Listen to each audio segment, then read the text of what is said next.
내란 피고인 8명의 결심 재판은 서울중앙지법 형사대법정에서 진행되고 있습니다. 30년 전 전두환 씨에게 사형이 구형됐던 바로 그 법정입니다. 변호인들은 공소장 한 줄 한 줄에 문제를 제기하고 있습니다. 마치 법정에서 필리버스터를 하는 것처럼 보였습니다.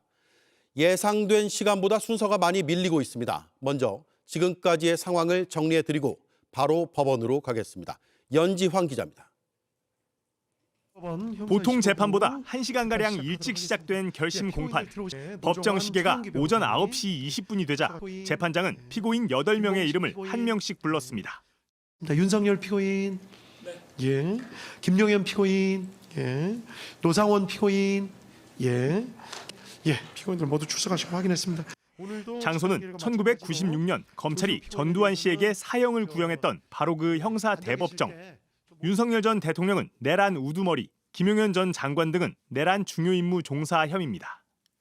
2024년 12.3 비상계엄이 선포되고 내란 재판이 결심에 이르기까진 400일이 넘게 걸렸습니다. 윤 전 대통령은 현직 대통령 신분으론 처음으로 지난해 1월 체포돼 구속된 채로 재판에 넘겨졌지만 3월 구속이 취소되며 구치소 밖으로 걸어 나왔습니다. 내란 특검이 출범하고 나서야 다시 구속됐고 지난해 4월 시작된 재판은 이제 끝을 향하고 있습니다. 오늘 결심은 변호인이 증거를 검증하는 서증조사, 그리고 특검 의견 제시와 구형, 마지막으로 피고인의 최후 진술 순으로 진행될 예정입니다. 결심에 오랜 시간이 걸릴 수 있어 어제 기일을 잡으려 했지만 김용현 전 장관 측이 거절했는데 재판부는 이를 지적하기도 했습니다.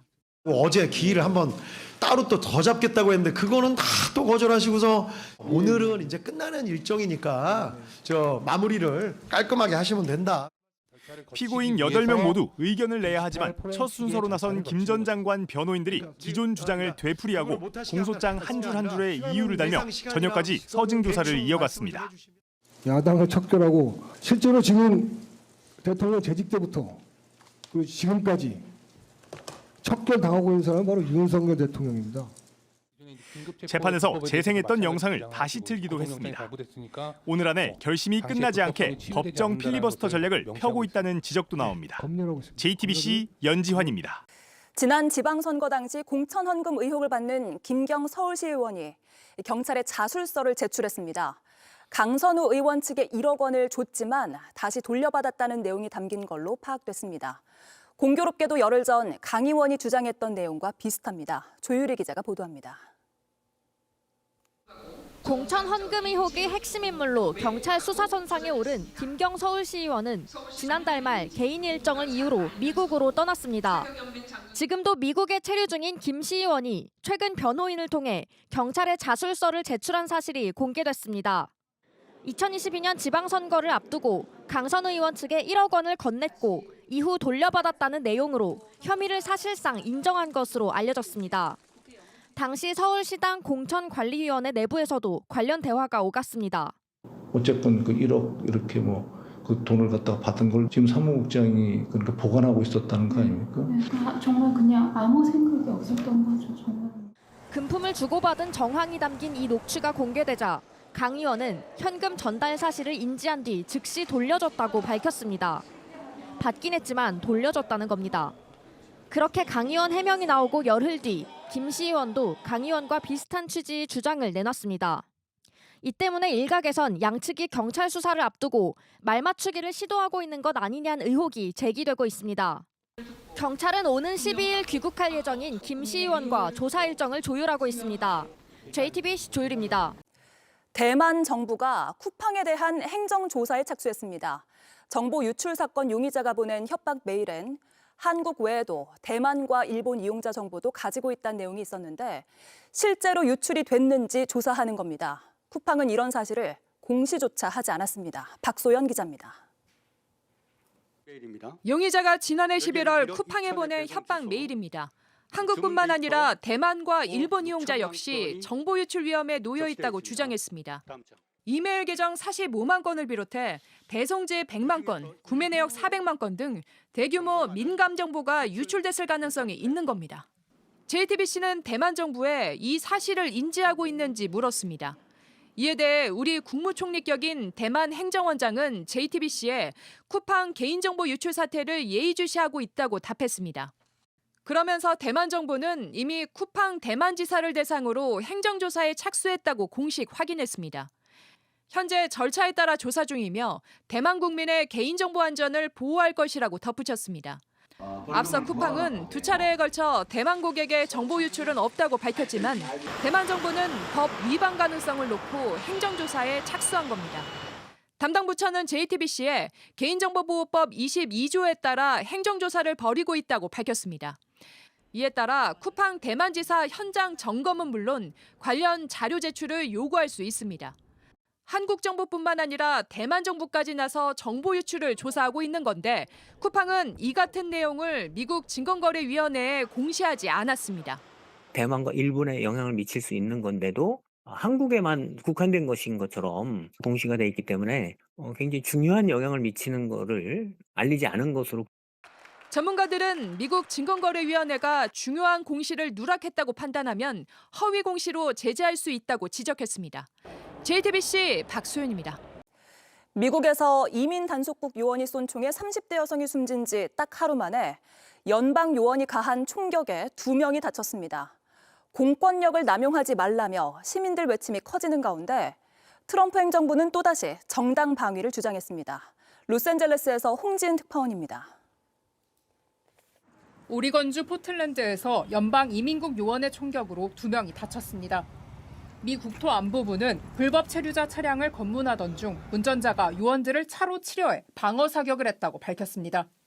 미니애폴리스에서 이민국 요원의 총격에 미국인 여성이 숨진 지 하루 만입니다.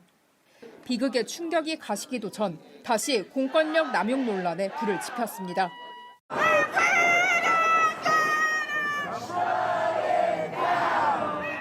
시위대 손에는 전날 숨진 세 아이의 엄마 37살 르네 니콜 굿의 사진과 이민 단속을 규탄하는 팻말이 들렸습니다. Horrified. I saw the video and clearly they murdered her. I'm a mother. I'm heartbroken for her son. Can't afford to go get eggs at the grocery store, then that's the real problem, not invading communities and killing bystanders. 하지만 트럼프 정부는 두 사건 모두 정당 방위를 주장합니다. This is absolutely a tragedy, but it's a tragedy of the making of the far left. 하지만 사건 현장 영상이 추가로 공개되면서 공분은 더 커지고 있습니다. Can I go check a poll? No, back up now. I'm a physician. I don't care. 이번 사건에 대한 분노는 이곳 LA뿐 아니라 미국 전역으로 번지고 있습니다. 미니애폴리스에서는 분노한 주민들과 무장한 연방 요원들 간 몸싸움이 벌어지며 시위가 격화됐습니다. 연방정부가 이번 사건을 단독으로 수사하겠다고 밝히면서 파장은 더 커질 것으로 보입니다. 로스앤젤레스에서 JTBC 홍지은입니다. 네, 다시 내란 결심 재판 소식을 전해드리겠습니다. 내란 2인자인 김용현 전 장관은 재판 과정에서 윤석열 전 대통령을 두둔하다 도리어 역효과를 냈습니다. 내란에 적극 가담한 혐의의 법정형은 최대 사형에 달합니다. 김 전 장관은 그러나 두렵지 않다는 입장을 밝혔습니다. 배양진 기자입니다. 내란 2인자 김용현 전 국방부 장관은 탄핵 심판에서부터 말을 맞추며 내란 1인자를 적극 옹호했습니다. 계고한다는 측면에서 그냥 뒀습니다 해서 저도 웃으면서 그냥 놔뒀는데 그 상황은 기억하고 계십니까? 기억합니다. 지금 말씀하시니까 기억납니다. 피고인 신분으로 마주친 형사법정에서도 1인자를 향해 허리를 굽혀 인사했습니다. 하지만 이런 비뚤어진 충성심은 역효과를 불러왔습니다. 윤 전 대통령을 치켜세우다 윤 전 대통령이 계엄 포고령을 직접 검토하고 최종 승인했다는 사실을 확인해줬습니다. 대통령님께서 누구보다도 이 법을 정확하게 이렇게 이해하고 계시고 대통령님이 보신 걸 저는 법무 검토를 했다고 판단했습니다. 정치인 체포 지시를 부인하던 윤 전 대통령의 주장을 뒤집는 발언을 하기도 했습니다.